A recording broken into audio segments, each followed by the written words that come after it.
Colosenses capítulo 1, versículo 9 al 14. Y el tema que vamos a tratar hoy, hermanos, es de las tinieblas a la luz.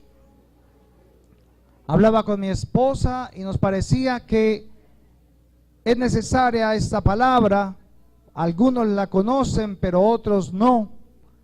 Y poderla acompañar de un mensaje profundo, certero, que llegue al espíritu, para que usted de una vez por todas camine con el Señor junto con nosotros. Colosenses 1, 9 al 14. Aquí está Pablo mandando una carta a Colosas y dice de la siguiente manera: por lo cual también nosotros, desde el día que lo oímos, no cesamos de orar por vosotros y de pedir que seáis ¿qué? Llenos de ¿qué? Llenos del conocimiento de su voluntad en toda sabiduría e inteligencia espiritual, para que andéis como es digno de ¿qué? Del Señor, agradándole en algunas cosas, en todas, llevando fruto en toda buena obra y creciendo en el conocimiento de Dios, fortalecidos con todo poder conforme a la potencia de su gloria, para toda paciencia y longanimidad, con gozo, dando gracias al Padre que nos hizo aptos para participar de la herencia de los santos ¿de qué? De luz. ¿Usted es un santo de luz? Ok. El cual nos ha librado de la potestad ¿de qué? De las tinieblas, y trasladado al reino de su amado Hijo, en quien tenemos redención por su sangre, el perdón de pecados. ¿Sabe? Pablo envía esta carta a Colosas, a la iglesia que está allí. Es una ciudad ubicada en la antigua Frigia y está como a 18 kilómetros de la Odisea en Asia Menor. Fue destruida en el siglo XII por los turcos, ya no existe. Pero esta ciudad y esta iglesia que estaba en Colosas tenía una adoración espiritual, una iglesia especial. Era una iglesia cristiana que había conocido la verdad de Jesús. Habían tanto judíos como gentiles, en su gran mayoría, porque era en Asia Menor.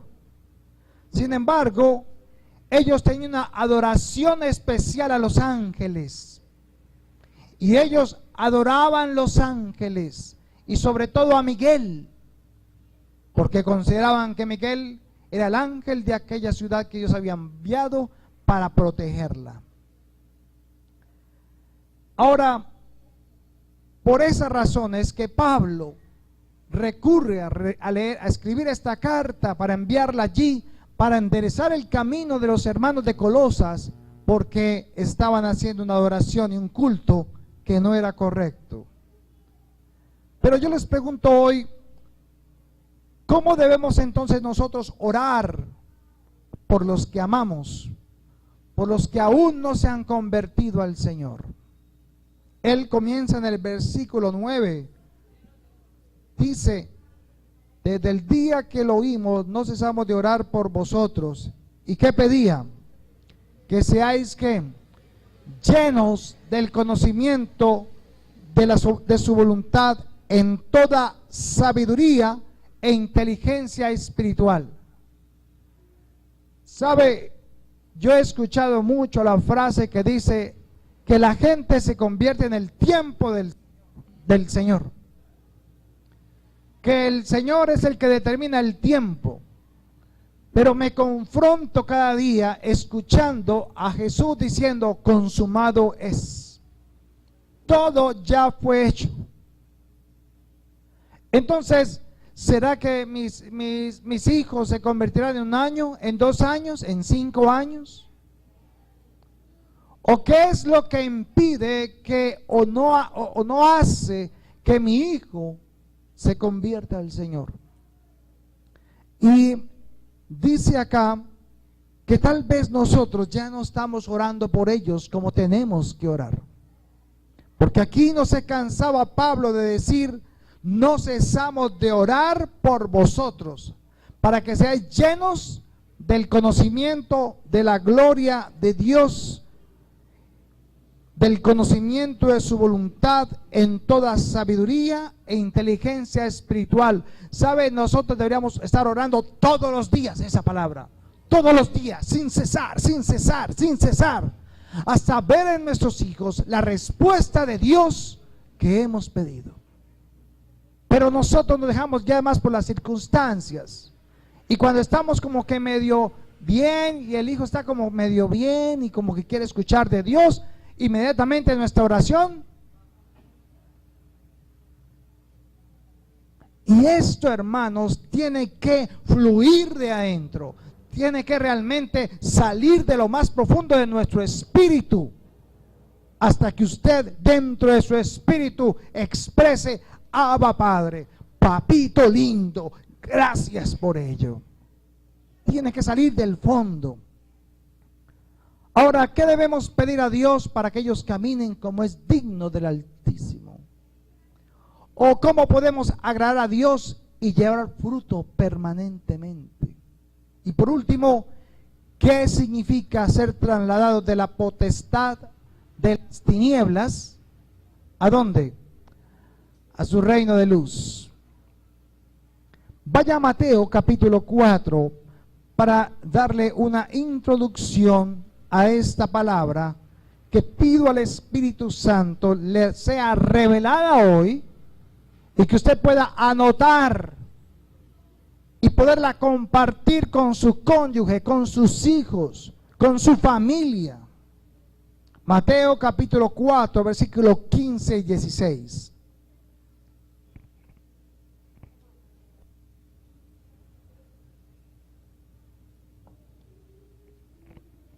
Tierra de Zabulón y tierra de Neftalí, camino del mar, al otro lado del Jordán, Galilea de los gentiles.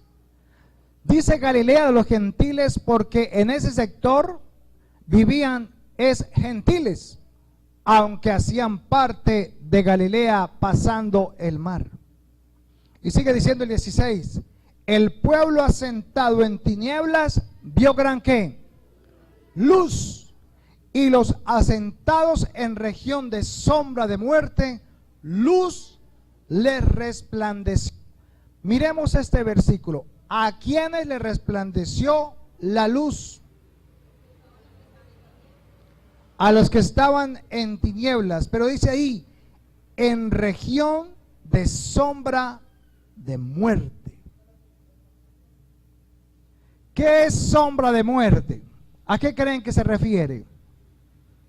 Sombra de muerte, ¿qué es muerte? Separación. Entonces, ¿qué les cubría de Dios? ¿Cómo estaban de Dios? Separados. Pero cuando ya viene la luz, entonces, ¿qué hace la luz? Resplandece para ¿qué? Para unirme, porque ¿cómo estaba? Separado. Entonces, el que ahora no está separado, ¿cómo está con Dios? Unido, nacido de nuevo, restaurado. Dice que una gran luz iluminó al pueblo gentil, y el pueblo que andaba en tinieblas, luz le resplandeció. Hemos visto dos palabras claves. La primera es tinieblas y la segunda es luz. Y Jesús por más de 255 veces hablaba de esta palabra luz. Entonces vamos a dar el significado de las dos para comprender un poco más el mensaje, a lo que se refería Pablo, a lo que se refería a Timoteo, a lo que se refería a Juan, cuando hablaban de la luz. Vaya a Génesis 1, versículo 2. Génesis capítulo 1, versículo 2. Yo le doy gracias a Dios por esa iglesia, porque es una iglesia juiciosa, una iglesia que estudia la palabra, que la escudriña, que siempre está pendiente de saber más de la palabra. Recuerdo mucho a Gladys cuando envía los videos sobre la luna de sangre que comienza hoy. Hoy van a poder ver la luna de sangre, que se llama realmente la luna de sangre de lobo, de hoy y mañana. Y por esa razón debemos estar preparados, porque el día que no sabes, el día ni la hora, ni el día ni la hora que nadie sabe, vendrá el Señor. ¿Sabe cuándo es el día y la hora que nadie sabe? Cuando no hay luna. Y dice que el día y la hora que nadie sabe, vendrá el Señor. Podría ser este año, podría ser el año entrante, dentro de 5 años. Pero hay que estar ¿cómo? Porque acontecimientos vendrán este año. Génesis capítulo 1, versículo 2. Y la tierra, dice, estaba ¿cómo? Desordenada y vacía, y las tinieblas estaban ¿cómo? ¿Qué aparece primero, la luz o las tinieblas? Las tinieblas. Dice, y las tinieblas estaban, o sea, ya estaban ahí, sobre la faz del abismo. ¿Qué es el abismo en la Biblia? Aguas profundas. Aguas profundas. Y el Espíritu de Dios se movía sobre la faz de las aguas. Entonces las tinieblas estaban allí, pero ¿qué se podía ver? Nada, porque era oscuridad. ¿Dónde estaban las tinieblas? Sobre la faz del abismo, o sea, dominaban sobre ¿qué? Sobre todas las aguas. Ok. Pero en Génesis 1:1 ¿ya existían las tinieblas? ¿Sí o no? Sí. Ya existían las tinieblas en el principio de los cielos y la tierra. No antes. En el principio de los cielos y la tierra, o sea, de esta creación, ya existían tinieblas. Ahora vaya al Salmo 82, versículo 5. Entonces, ¿qué existió primero, Dios o las tinieblas? ¿Sí? ¿Y qué son las tinieblas?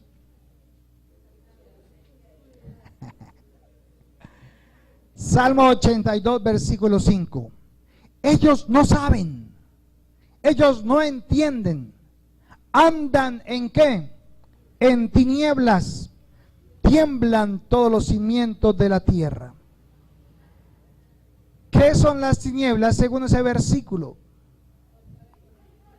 Falta de conocimiento, de entendimiento, de sabiduría, falta de conocimiento. En otras palabras, ignorancia. Entonces, ¿qué habían en los cielos y la tierra cuando Dios los creó? ¿Qué había en ellos? No había sabiduría, no había conocimiento. Dios había dado la orden, pero no había entrado el conocimiento. Entonces, ¿qué es la luz? ¿Qué es la luz? Lo contrario a las tinieblas. Si las tinieblas es ignorancia, desconocimiento, entonces la luz ¿qué es? Sabiduría, conocimiento. Vaya a Génesis 1, versículo 3. Génesis 1, versículo 3. ¿Qué dijo Dios? ¿Y fue qué? Y fue la luz. Entonces, ¿qué fue lo que creó o qué fue lo que introdujo Dios en el versículo 3 en los cielos y en la tierra. La luz, ¿el qué? Su conocimiento. ¿Sabía usted que las plantas tienen un parámetro, tienen un modelo, una cosa que se repite en todas las plantas que han descubierto los científicos, y es el sistema hexadecimal? Son hechas matemáticamente. Y el método se copia exactamente en las conchas de los animales del mar y también en las mariposas. El sistema es un sistema hexadecimal, en espiral. Y es increíble cuando uno ve cómo los científicos descubren cada día más estas cosas. Y ellos mismos se vislumbran, dicen, alguien tiene que tener una inteligencia muy grande y muy sabia para poder hacer que una aleta de una ballena no sea igual a ninguna otra ballena en el mundo, en todas las que han habido, porque son su huella digital como el ser humano. Somos seres únicos, excepcionales. Y entonces vemos allí en Génesis 1:3 que Dios dijo, sea la luz, y fue la luz. En otras palabras, entonces, ¿qué fue lo que dijo Dios? Sea el conocimiento. ¿Por qué no era la luz del sol? ¿Por qué razón? Porque hasta el día cuarto viene apenas a colocar el sol y la luna. Y yo creo que muchas veces usted leía ese pedazo pensando que era el sol que estaba entrando a alumbrar. Pero realmente sí, claro. Primero introduce el conocimiento, después viene la luz del sol. Ahora, si las tinieblas son ignorancia, falta de conocimiento, y la luz es conocimiento, entonces vaya a Primera de Juan, capítulo 5, capítulo 1, versículos 5 al 10. Primera carta a Juan, de Juan. Primera carta de Juan, capítulo 1, versículos 5 al 10. Este es el mensaje que hemos oído de él y os anunciamos. Dios es ¿qué? Luz, o sea, ¿qué es? Conocimiento. Pongan mucha atención porque hay dos tipos de conocimiento. Dios es luz y no hay ninguna oscuridad en él, tinieblas. Si decimos que tenemos comunión con él, a ver, aquí viene la exhortación. Si decimos que tenemos comunión con él y andamos en ¿qué? Sin conocimiento, mentimos y no practicamos la verdad. ¡Wow! ¿Cómo le habla usted a su Señor? ¿Cómo se expresa delante de Él? ¿Cuáles son las palabras que utiliza para dirigirse al Rey de Reyes y Señor de Señores? Y sigue diciendo, versículo 7. Pero si andamos en luz, o sea,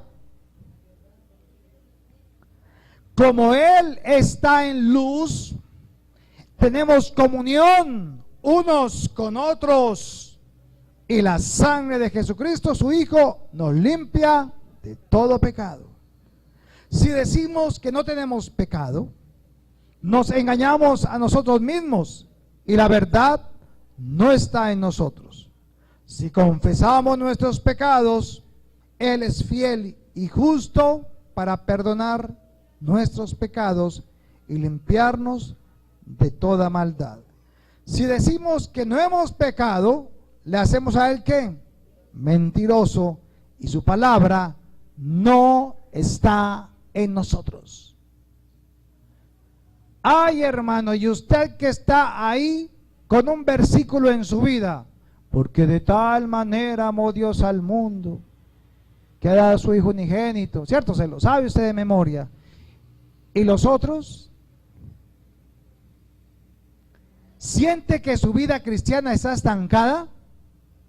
Démosle un remedio. Rosa, ¿qué hacemos? Conozca más al Señor, lea la palabra y le promete Dios que va a tener mejor, más que conocimiento, y todas las cosas que haga le saldrán ¿qué? Si creyéramos solo eso, usted leería palabra todos los días. Pero ahí vamos. Así que la luz, esta luz, es Dios. Pero vamos a San Juan, capítulo 1, versículo 1. San Juan, capítulo 1, versículo 1 al 3. En el principio era el verbo. En la otra versión dice, en el principio era ¿qué? La palabra. Y el verbo era con Dios y el verbo era Dios. Este era en el principio con Dios. Todas las cosas por Él fueron hechas, y sin Él nada de lo que ha sido hecho fue hecho. En Él estaba la vida, y la vida era ¿qué? La luz de los hombres. Versículo 5, alguien que lo lea.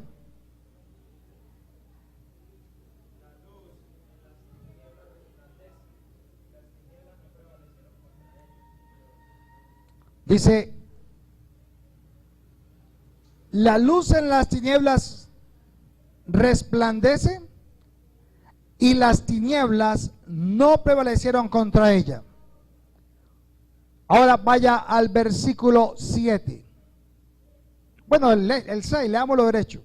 Hubo un hombre enviado de Dios, el cual se llamaba Juan. ¿Está hablando de cuál Juan? Bien, Juan el Bautista. Este vino por testimonio, para que diese testimonio de ¿qué? Ok. A fin de que todos creyesen por él. La gente afuera, ¿cómo va a creer en Dios? ¿Qué dice ahí? ¿Ah? ¿Por el testimonio de qué? De la luz, no de su luz. De la luz, o sea, del conocimiento de qué. ¿No le habrá pasado a usted por su mente por ahí cuando lo discipulamos, decirnos los primeros días, uy, es que Nubia sí sabe, uy, es que Esperanza sí sabe, hola, y ese Henry sí que sabe Biblia?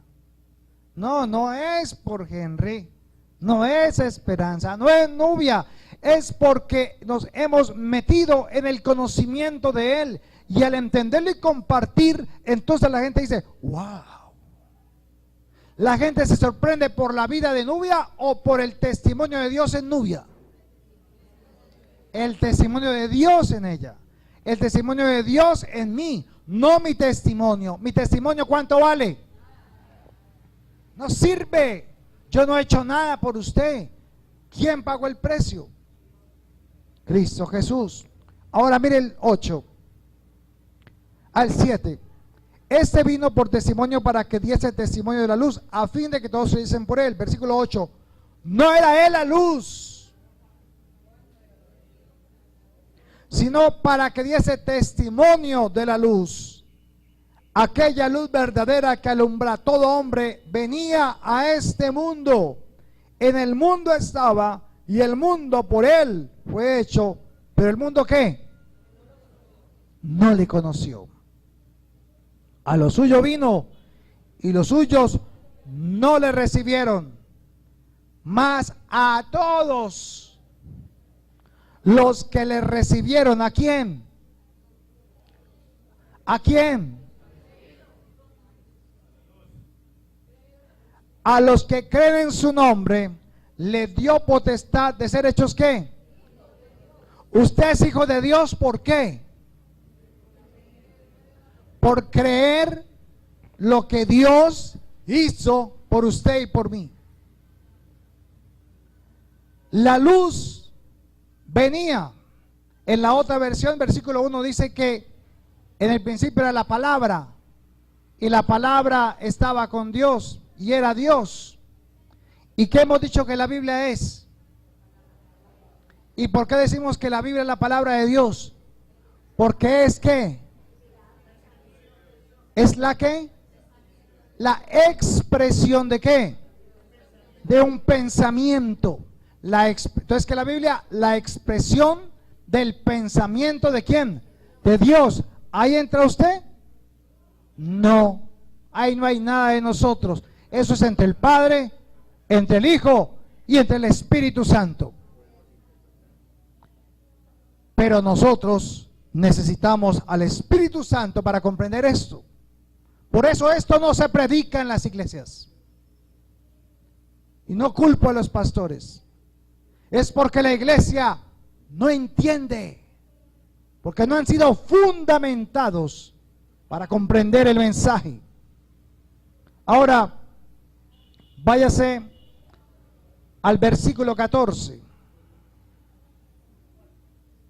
Y aquel verbo fue hecho carne y habitó entre nosotros, y vimos que su gloria, gloria como del unigénito del Padre, lleno de gracia y de verdad. ¿Qué es lo que produce el conocimiento en una persona? Gracia y verdad. Cuando lo escuchan a uno hablar de la palabra, entonces, wow, tan chévere como explican, tan bueno como van direccionando la palabra, cómo se entiende paso a paso. Es la gracia de Dios en uno, no soy yo no enseño. Jesús dijo, el Padre dijo, nadie enseñará ¿qué? A nadie, a ninguno sobre conocer a Dios. Yo mismo les enseñaré. Y esa es la manera en que el Padre lo hace, mostrando el conocimiento de Él, la luz. Así que la luz en ese momento, ¿quién era? Cristo Jesús. Entonces, ¿qué caminaba sobre la tierra? Y el que tome de Él tendrá sabiduría y conocimiento. Así que lo que se paseaba por la tierra era ¿qué? El mismo conocimiento de Dios empacado en un chip. Era una tarjeta de memoria que tenía toda la verdad de Dios. Y caminaba porque Cristo, que decía la palabra, Él es la imagen del Dios invisible, el primogénito de toda creación, el unigénito del Padre, el que es antes del principio y después, el que permanece para siempre. Ok, vamos entonces ahora a mirar Hebreos capítulo 1, versículo 7. Y si tiene cinturón de seguridad, afírmese esa silla para que no se caiga. Hebreos 1:7.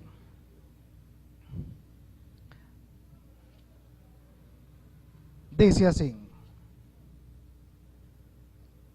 ciertamente de los ángeles dice, el que hace a sus ángeles ¿qué? Espíritus, y a sus ministros llama de fuego. ¿Para qué sirven las llamas de fuego?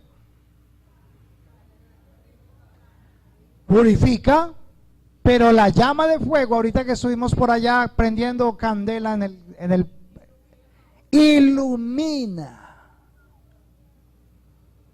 O sea que el fuego, ¿qué produce? Luz, hablándolo físicamente, luz. Entonces los ángeles, dice, el que hace a sus ángeles espíritus y a sus ministros llama de fuego. Entonces, ¿a qué se refiere esto?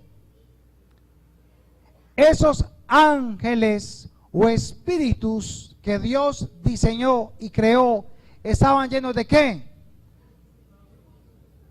Se les llama seres de luz. ¿Se ha escuchado eso? Porque están llenos ¿de qué? De conocimiento. Ellos transmiten la verdad de Dios.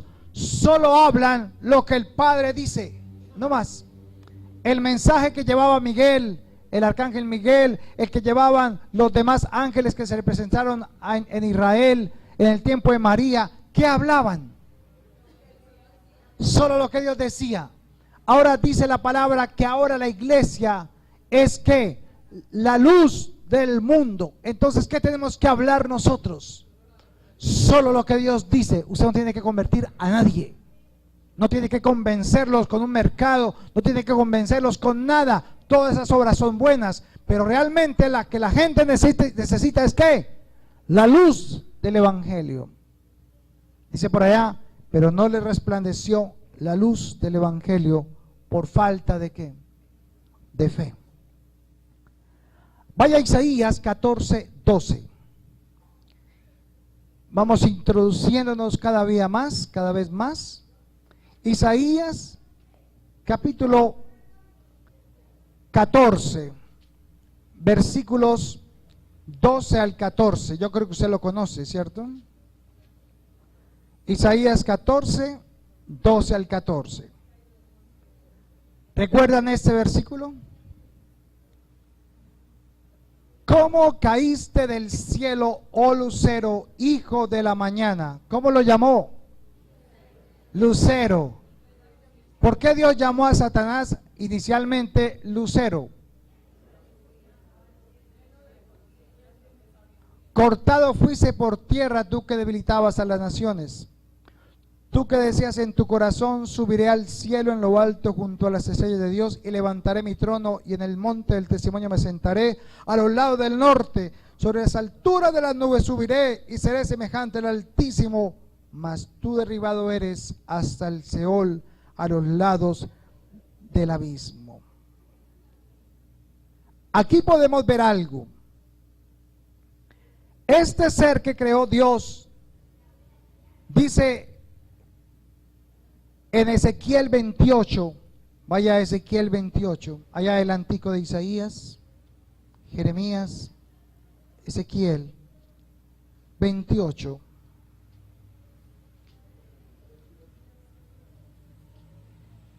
Dice la palabra en el versículo 12, 13.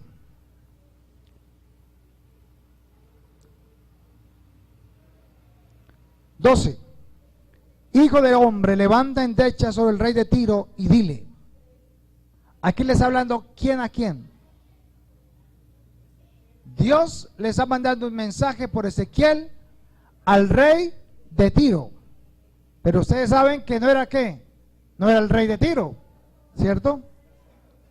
Dice, hijo de hombre, levanta endecha sobre el rey de Tiro y dile, así ha dicho Jehová el Señor. Tú eras el sello de la perfección, ¿lleno de qué? Y acabado de hermosura. ¿Por qué lo llamó lucero? Porque estaba lleno de la sabiduría que viene ¿de dónde? De Dios. ¿Cuánto chip tenía en la cabeza de Dios? Todo el que Dios le quiso dar. Lleno de sabiduría. O sea, era un ángel de luz. Hasta ahí, ¿cómo le quedó Lucero? ¿Cómo le quedó? Perfecto. Lleno de hermosura, dice también. ¿Qué más dice? Dice, sello de perfección, lleno de sabiduría y acabado de hermosura. En Edén, en el huerto de Dios estuviste, de toda piedra preciosa era tu vestidura, están todas las piedras preciosas. Y en el 14 dice, tú, querubín grande, protector, yo te puse en el santo monte de Dios, allí estuviste en medio de las piedras de fuego, te paseabas. Perfecto eras en todos sus caminos desde el día que fuiste creado, hasta que se halló en ti maldad. Veamos entonces, vamos resumiendo.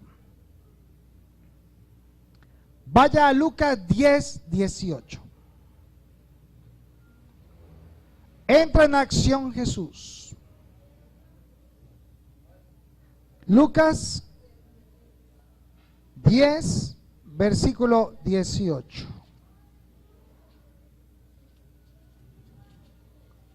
Recién Jesús comienza su ministerio y dice, lea el 17. Volvieron los 70 con gozo diciendo, Señor, aún los demonios se nos sujetan en tu nombre. ¿Cómo estaban los discípulos? Gozosos, contentos porque podían ver el poder de Dios en acción. Ahora mire el versículo 18. Y les dijo Jesús, yo veía a Satanás caer del cielo como ¿qué? Como un rayo. Y entonces le dice a los discípulos, he aquí os doy potestad de hollar serpientes y escorpiones y sobre toda fuerza del enemigo y nada os dañará. Pero no, ¿cómo dice? Pero no regocijéis de que los espíritus se os sujetan, sino regocijaos de que vuestros nombres están escritos en los cielos. Aquí Jesús está haciendo hace un puente, hace un stop a los discípulos y le dice, ojo, la sabiduría que tenía es Lucero, ángel de luz, porque él dice la palabra, Pedro dice que él camina como ángel de luz. No es que sea luz, sino como ángel de luz. Parece. Entonces Satanás no es un señor por ahí que anda con un tenedor y cachos asustando a la gente y a los niños de noche, el coco. No, no, no. Satanás, el enemigo de Dios, es un ser inteligente. Él no pelea con usted. Y la palabra que más se escucha en la Biblia no es Satanás, sino diablo. ¿Qué significa diablo? A ver, los estudiosos. ¿Cómo? El engañador. Acuérdense que hay 4 nombres. Satanás, enemigo. El diablo, engañador. Serpiente, astuto. Y dragón, blasfemador. Habla cosas de Dios. Pero el que más se escucha es el diablo, o sea, el que, el engañador. Y lo que hace Satanás es engañar aún en muchas ocasiones a los hijos de Dios para que no crean la verdad, para que se vuelvan del camino del Señor. Vaya a Génesis 3, versículos 5 y 6. Génesis 3, versículos 5 y 6. Están Adán y Eva allí en el huerto. Dios les había dado un mandamiento. ¿Cuál era el mandamiento? No coman del árbol de la ciencia del bien y del mal. ¿O cómo se llamaba el árbol? ¿Cómo se llama el árbol? Del conocimiento del bien y del mal. O sea, ¿cuál era la advertencia? Si el árbol era el árbol del conocimiento del bien y el mal, entonces, ¿qué hacía el Señor paseándose todos los días por el huerto? Entonces ellos recibían la sabiduría que venía ¿de quién? De Dios, en vivo y en directo. Pero ¿qué les dice el Padre? ¿Qué les dice Dios? Pero de ese árbol no coman, porque ese árbol ¿qué produce? ¿Cómo se llama el árbol? Conocimiento del bien y del mal. O sea, ¿van a tener un conocimiento? Sí, pero un conocimiento basado ¿en qué? en la sabiduría de ¿qué? Del hombre, del mundo, mientras que la sabiduría mía es santa, perfecta. Y esa es la idea que nos vende el mundo cada día, y muchos hermanos en la fe siguen comiendo del árbol del conocimiento del bien y del mal. ¿Por qué? Porque dicen, pues vamos a ver, esto no es tan malo. No, pues hagamos esto porque esto no es tan malo. Mira, esto es bueno para Dios. Dios no va a recibir esto porque... Y están haciendo estrategias, y hoy sí que se ve que, por ejemplo, en los seminarios y cosas que es de estas que se hacen a nivel cristiano, es coaching cristiano. ¿Qué es el coaching? ¿Qué es coaching?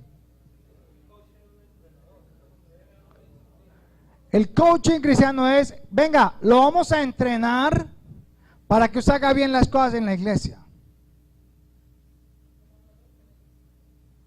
con la sabiduría que viene de ¿dónde? Las estrategias humanas. Y quieren levantar iglesias basados en seminarios, pagan hasta $1,000,000 que tienen que ir a Estados Unidos, que tienen que ir a la China, a todas partes, para poder recibir la iluminación. ¿Sabe dónde está la iluminación? No tiene que ir a ninguna parte. Lleve, como le he dicho al Señor, Señor, si usted vaya alguna vez a Estados Unidos, llévenme, pero llévenme a enseñar esto allá. A eso, si alguna vez voy, pues a llevar esa palabra. No a traer palabra, palabra es lo que tenemos acá.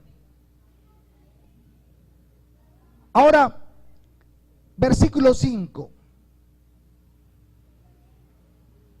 Sino que sabe Dios que el día que comáis de él, le está diciendo la serpiente a Eva, serán abiertos vuestros ojos y seréis como Dios, sabiendo el bien y el mal.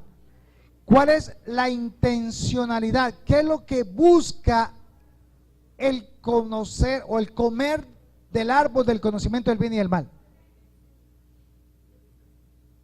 Independizarse, sí, pero me tiene que mandar para alguna parte. Ya quedo separado de Dios, pero ¿qué produce comer del árbol de la ciencia del bien y del mal? ¿Qué? ¿Cómo? Poder. Un poder que no viene de Dios, un poder que viene del mundo. Es un engaño. Y Satanás nos engaña, el enemigo, el diablo nos engaña para que tomemos la sabiduría que viene de ¿dónde? Del mundo. Y no la sabiduría que viene de Dios. Ahora mire lo que dice el 6. Y vio la mujer que el árbol era bueno para comer. ¿Y qué era qué?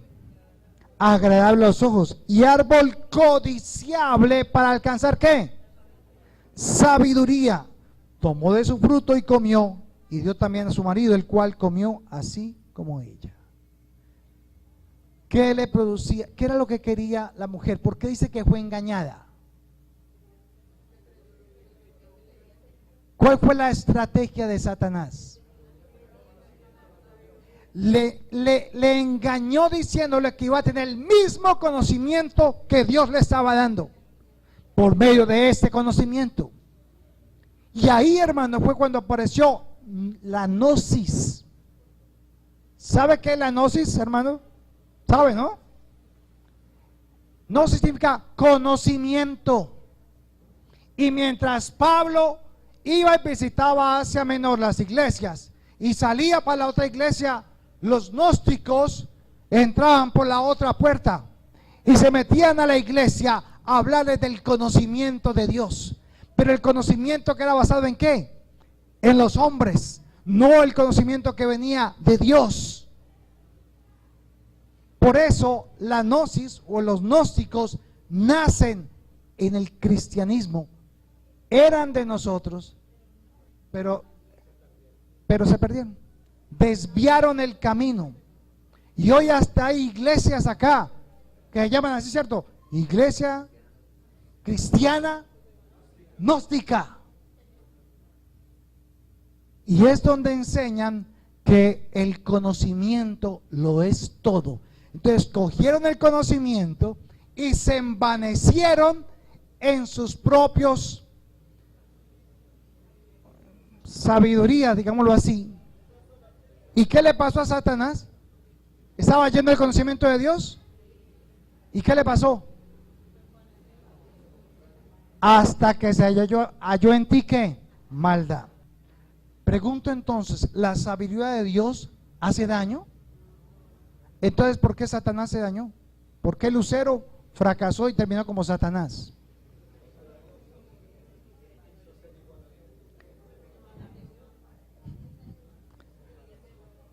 ¿Cómo vamos? ¿Estamos entendiendo? Ok.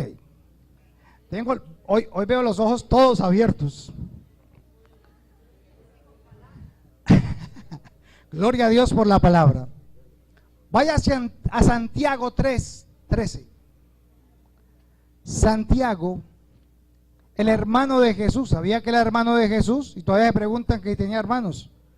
Santiago, el hermano de Jesús. Después de que Jesús resucitó, el hermano lo vio y dijo: ¡ay! Ahora sí creo.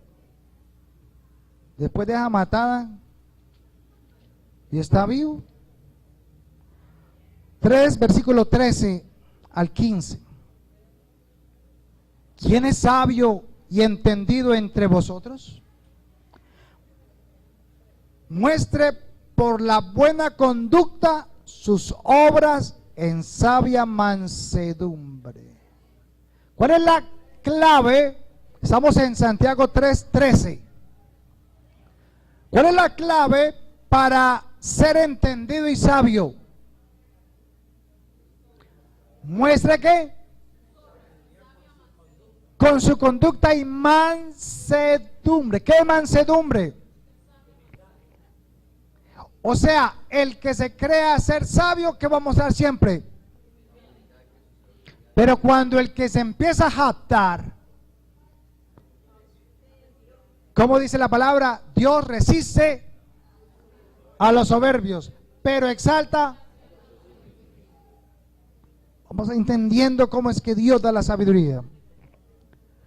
Pero si tenéis celos amargos y contención en vuestro corazón, no os jactéis ni mintáis contra la verdad, porque esta sabiduría no es la que desciende de lo alto, sino terrenal, animal, ¿y qué? Diabólica. O sea, ¿qué? ¿Qué es diabólica? Engañosa. Vivimos en un mundo de engaño. Nos hacen creer que es por acá y resulta que al final nos dejan solos.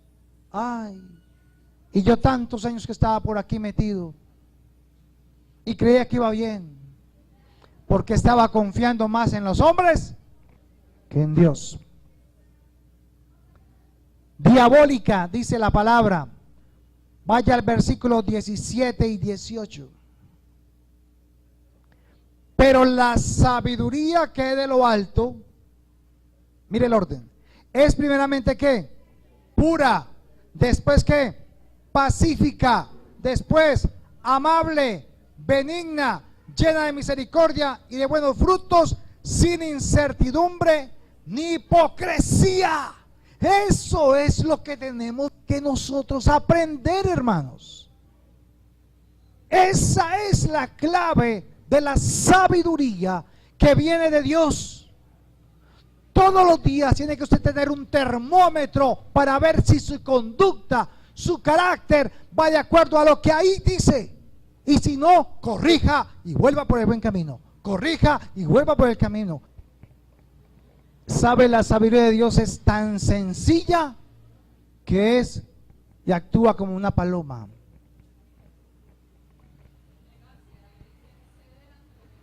Entre más se niegue usted, más sabiduría tiene. Cuando usted está en celos, disensiones, peleas, si usted pelea porque la pantalla le quería voltear para acá y no para acá, y no para acá, otro poquito, no, un poquito más, no. Esos son pendejadas que que demuestran la necedad todavía en la que estamos. Pero falta que alguien nos diga, pero como no lo dice el cónyuge, no lo dice, pues de malas. Pero realmente, hermanos, es en casa donde probamos que esa mansedumbre.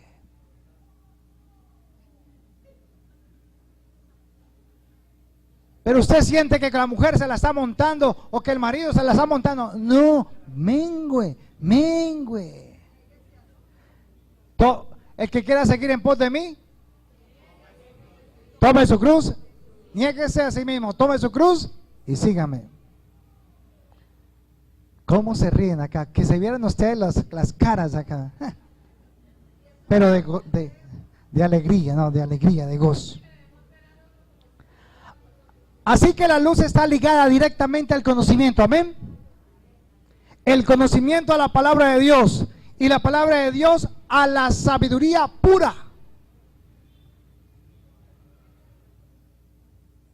Cuando Adán y Eva pecaron y comieron del árbol, ¿qué perdieron? ¿Y qué tomaron?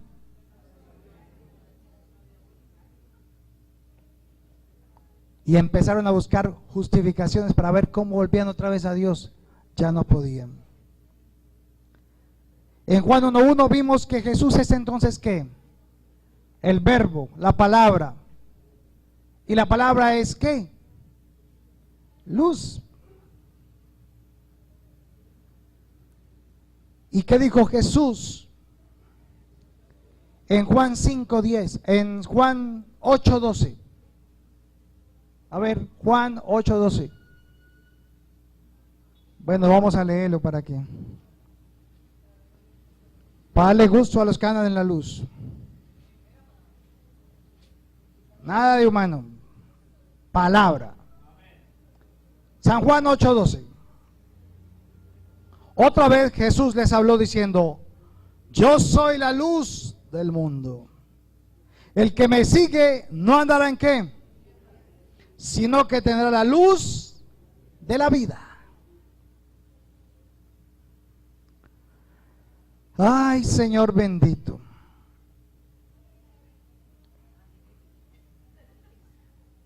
Parece que la iglesia del Señor todavía, aunque Dios la rescató de las tinieblas, anda en la oscuridad, porque aún no entienden esto. Cuando nos alejamos de Dios, entonces, ¿qué puede pasar? Perdemos el camino, perdemos el norte. Vaya a Ezequiel 28 nuevamente. Y esta es, podríamos decir que el clímax de esta palabra. Ezequiel 28. Y usted se sabe muy bien Ezequiel 28 del 11 en adelante. Pero usted no ha leído Ezequiel 28:1 al 4. Vino a mi palabra de Jehová diciendo: hijo de hombre, dile al príncipe de Tiro. Qué especial que al principio, allá en el versículo 12, le dice al rey de Tiro, pero aquí en el 1 le está diciendo al príncipe de Tiro. Así ha dicho Jehová el Señor: por cuanto se enalteció tu corazón y dijiste: yo soy un Dios, en el trono de Dios estoy sentado en medio de los mares, siendo tú hombre y no Dios, y has puesto tu corazón como corazón de Dios. He aquí que tú eres más sabio que Daniel. No hay secreto que te sea oculto.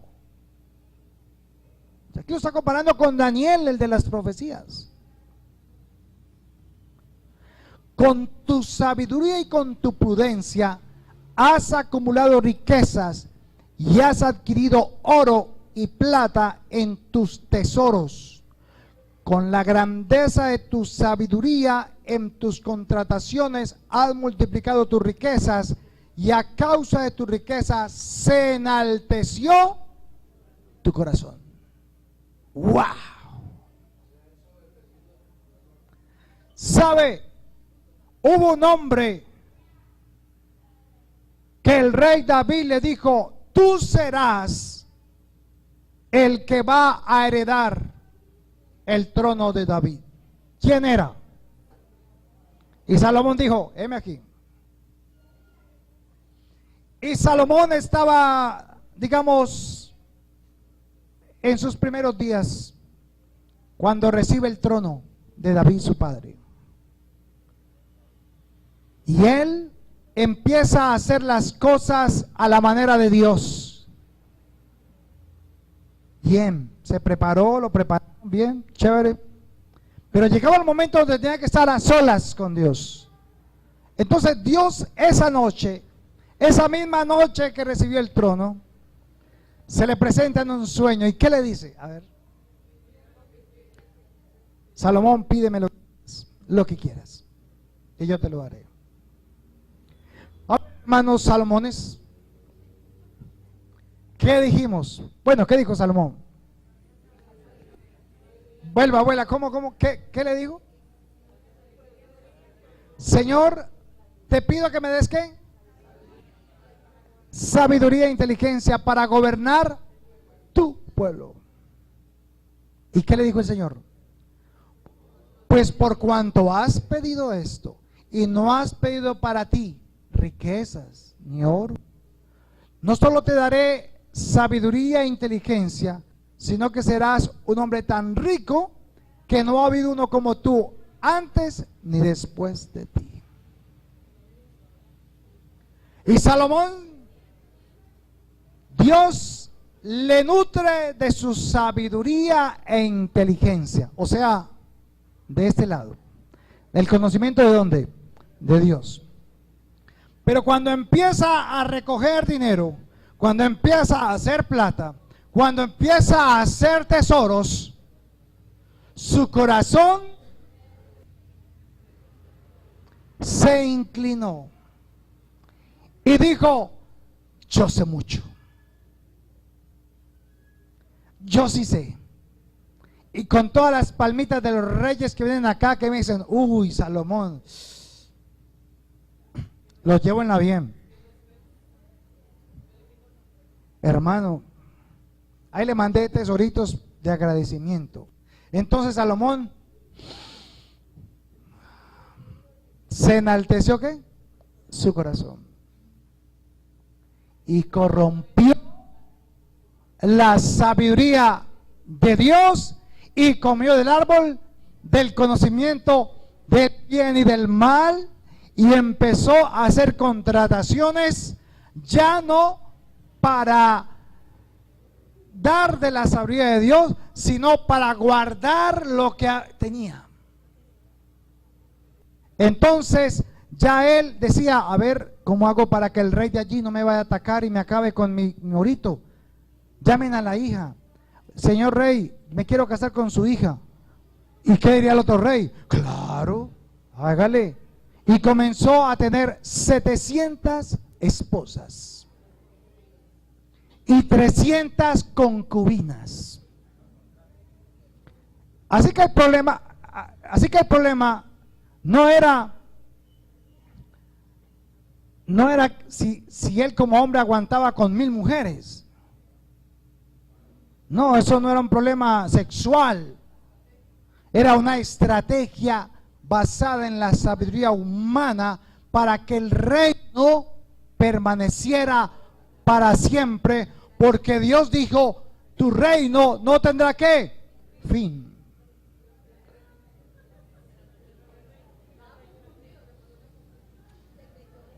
Hay una línea delgaditica entre la sabiduría de Dios y la sabiduría que ofrece el bien y el mal. Eso era lo que quería Dios evitarle a Adán y a Eva. Eso era lo que Él quiere que nosotros hoy aprendamos. A no confiar en nuestras propias fuerzas, porque Salomón empezó a confiar en Él. Lucero empezó a confiar ¿en quién? En Él. En Él. Así que lea Proverbios 2, 5 al 7. ¿Cuántos están concentraditos? Proverbios 2, 5 al 7.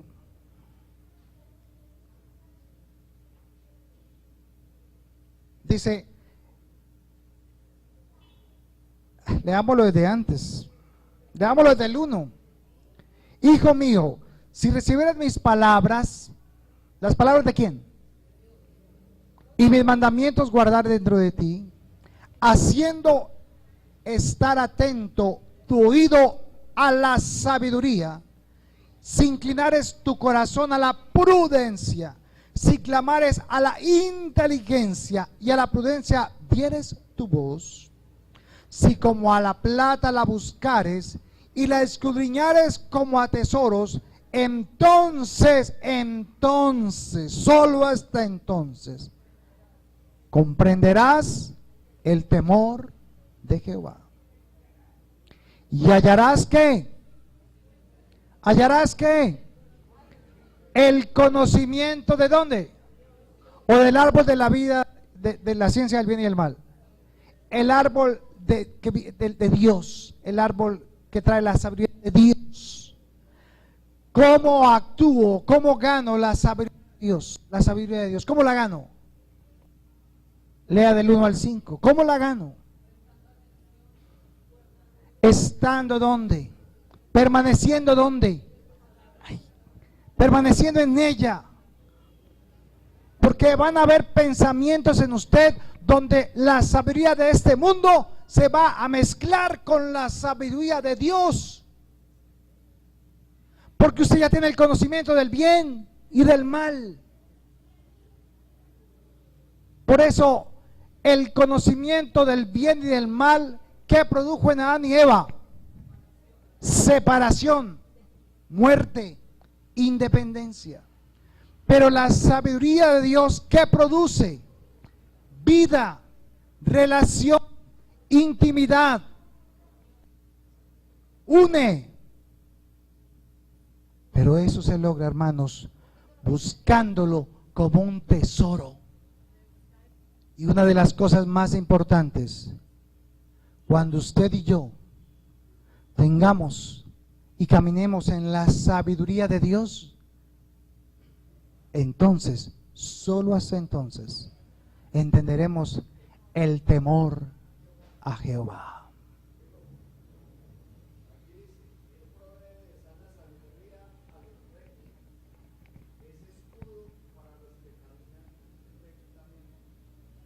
Bien, Proverbios 9:10. Usted se aflige porque no tiene suficiente dinero para vivir, porque tiene problemas económicos. Déjeme decirle que Dios tiene suficiente sabiduría e inteligencia para darle, para hacer de usted una vida en abundancia. Pero seamos sinceros, usted viene arrancado con hartos problemas y no lee la Biblia. ¿Qué quiere? ¿Qué esperamos? ¿Sabe dónde está la confianza suya? En lo que usted sabe hacer, no más. Y usted ha confiado toda su vida en lo que usted puede hacer. ¿Qué tal que usted se diera cuenta de lo que Dios quería hacer con la sabiduría de Él en usted? Proverbios 9:10. El temor de Jehová es el principio de la sabiduría. O sea que eso es solamente comenzando. O sea que entre más usted empieza a ser como sabio para los negocios, inteligencia para hacer las cosas, saber hacer negocios, trabajar en eso, ¿sabe? Eso lo va a hacer que usted se una más al Señor. Pero ay, hermano, yo sí que viví con mi esposa esos hermanos que a las 5 de la mañana todos los días se iban hasta la iglesia, hermano, a hablar rodilla allá. Señor, por ese carrito, Señor, por ese carrito y ese carrito, hasta que el Señor les dio el carro. Todavía estamos preguntando para dónde se fueron, porque nunca más volvieron a la iglesia. Y hermanos que piden un trabajo, Señor, el trabajito, ese trabajito para poder sostenerme, ¿qué tal? Y darse en el trabajo, ¿y qué pasa con el hermano? No tiene tiempo, no puede porque tiene que trabajar, y dejan al Señor, dejan la palabra, dejan la oración, porque es que tienen que madrugar. De malas, hermano, si usted madrugaba a las 5 de la mañana para poder alistar su día, y vino el trabajo y entra a las 5 de la mañana, tiene que levantarse ¿a qué horas? A las 3, hermano, al mismo tiempo que utilizaba usted para orar al Señor, a las 7 de la noche, de la mañana. Se levantaba a las 5 horas, hasta las 6 se levantaba, a las 7 iba a trabajar. Y si le dieron un trabajo a las 5 de la mañana, pues vaya a las 3 de la mañana, hermano, y no cambie, y no venda, y no por nada cambie el tiempo de Dios. Porque ese es nuestro problema. Los afanes de este siglo y el engaño de las riquezas nos alejan del Señor. Termino con 1 Corintios 2:6. Entonces ya esto es para ustedes, para nosotros los que ya comemos carnita, comida sólida. Y si usted está empezando discipulado con alguien, pues bueno, le vamos a dar lechita para que pase esta carne. 1 Corintios capítulo 2, versículo 6. Sin embargo, hablamos sabiduría entre los que han alcanzado madurez. Y sabiduría no de este siglo, ni de los príncipes de este siglo que perecen. Una de las peleas más grandes que tengo yo como secretario de la Asociación de Pastores, cuando nos reunimos allá para el tiempo de oración y de lo que vamos a hacer en las reuniones, lo que más es complicado es esto, porque ellos comienzan, bueno, entonces hagamos tal cosa, y no, hermano, no hagamos nada. ¿Cómo que no? No, preguntémosle al Señor qué quiere Él. No, pero es que mire, llegó un hermano de tal parte, ¿qué tal? No, puede llegar el presidente de la República, que haga fila. Preguntémosle al Espíritu Santo primero qué es lo que quiere hacer este año. Es duro, hermano, complicado, pero ¿qué tiene que hacer uno? Sencillito, ahí esperando el momento de Dios hasta que el Señor, si es ahí en ese momento su voluntad, lo hará. Pero por lo menos que ellos vean a uno diferente a ellos. 1 Corintios 6, 2:6, sigo leyendo. 7. Mas hablamos sabiduría de Dios en misterio, la sabiduría oculta, la cual Dios predestinó antes de los siglos para nuestra gloria. ¿Desde cuándo preparó esa sabiduría Dios? Antes de que naciésemos, Dios ya tiene preparado todo eso para dártelo a ti. Hay un banco lleno de oro espiritual para que usted coja una silla y se vuelva rico. Coja 10,000 pesos y los convierta en 1,000,000. No Dios, usted. Nos voltearon la hoja. Hermano, traiga 10,000 pesos y el Señor lo multiplica por 1,000,000. O sea, la gente queda esperando, ¿cómo, ¿dónde van a caer? ¿A dónde voy por ellos? No, Dios nos da ¿qué? La sabiduría en la palabra y por lo tanto la inteligencia para hacer los negocios, para que la gente diga, increíble, usted con esta circunstancia tan difícil y consiguió plata, ¿cómo? Vendiendo pañuelos en los velorios. Increíble. Hermano, cosas que uno, ni usted y yo nos imaginamos, son las que Dios ha preparado.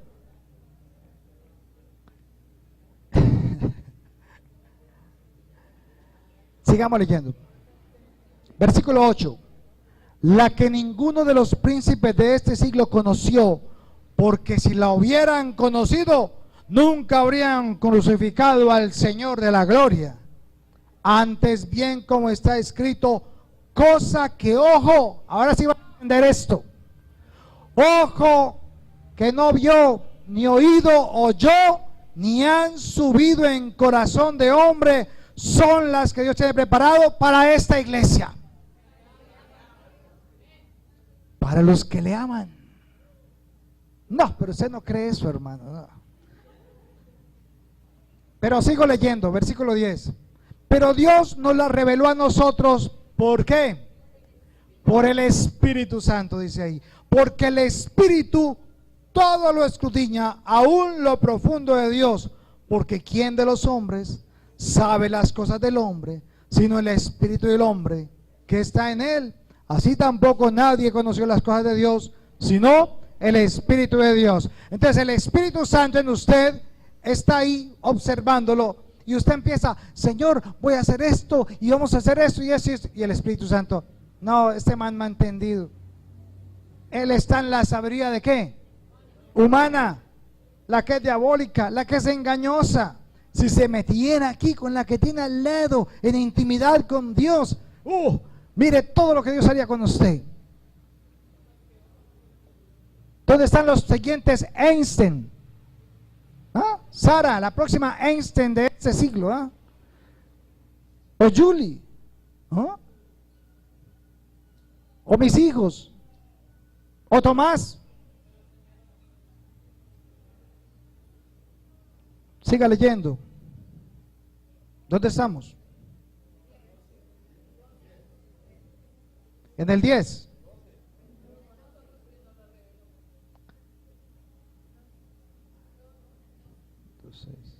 Así. Y nosotros no hemos recibido el espíritu del mundo, sino el espíritu que proviene de Dios, para que sepamos lo que Dios nos ha concedido. Lo cual también hablamos, no con palabras enseñadas por sabiduría humana, sino con las que enseña ¿qué?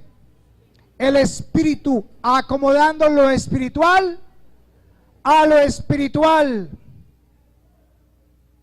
Pero el hombre natural no percibe las cosas que son del Espíritu de Dios, porque para él son ¿qué?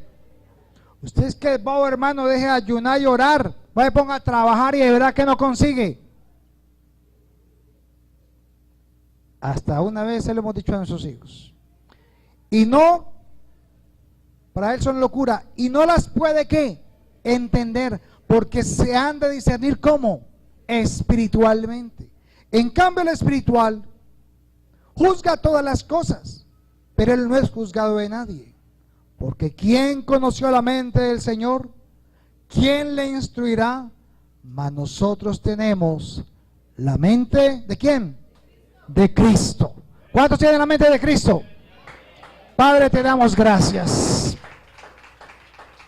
por darnos tu mente, Señor, por revelarnos estas verdades, Señor amado, para que caminemos rectamente antes del arrebatamiento de la iglesia. Señor, sabemos que esta sabiduría que viene de la esencia de Dios y es alcanzada a través de la administración comisionada del Espíritu Santo, para que todo aquel que recibe en su corazón a Jesús y sea bautizado, tiene la llave de un tesoro en la sabiduría de Dios, la que Dios da sin medida al que se la pida, pero caminando con obediencia y con temor de Dios. Este que se hace uno con Cristo entenderá los niveles de la sabiduría de Dios en cada muerte del yo, en cada entrega de sus áreas y voluntad. Le da paso a la sabiduría más importante y verdadera, y esa que lleva a las alturas con Cristo Jesús nuestras vidas, porque Él es nuestro Señor, el ejemplo de lo más completo de la sabiduría. Señor, no nos dejes olvidar pureza, pacificador, amabilidad, benignidad, misericordia, buenos frutos, imparcialidad, sin hipocresía, son los que tú has determinado para que vivamos en ti. Y el Salmo 36, Señor amado, versículo 9, entonces me da hoy la interpretación correcta para comprender, Señor amado, lo que tú eres y lo que nosotros somos. Y ese Salmo 36, Señor, dice en el versículo 9, porque contigo está el manantial de la vida, en tu luz veremos la luz.